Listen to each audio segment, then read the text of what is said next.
Hello everyone, my name is Hatem Boukhit. I'm a graphic designer and I want to welcome you to my course Adobe XD CC Fundamentals. When it comes to designing dynamic media such as website or mobile apps, my first step is to use Adobe XD CC. In this course, I will teach you the foundational concept that you need to know to get the most out of this amazing prototyping tool. Some of the major topics that we'll cover include setting up a project in Adobe XD CC, creating graphics with shape and pen tools as well as importing graphics from other sources, adding interactive feature to a project like scrolling, hyperlinks and carousel sliders, previewing your work on your desktop and on a mobile device, and sharing your interactive prototypes with clients in a review cycle.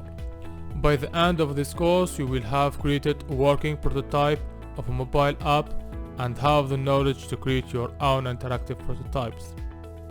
I invite you to join me on this journey that we call Adobe XD CC Fundamentals, right here at Udemy.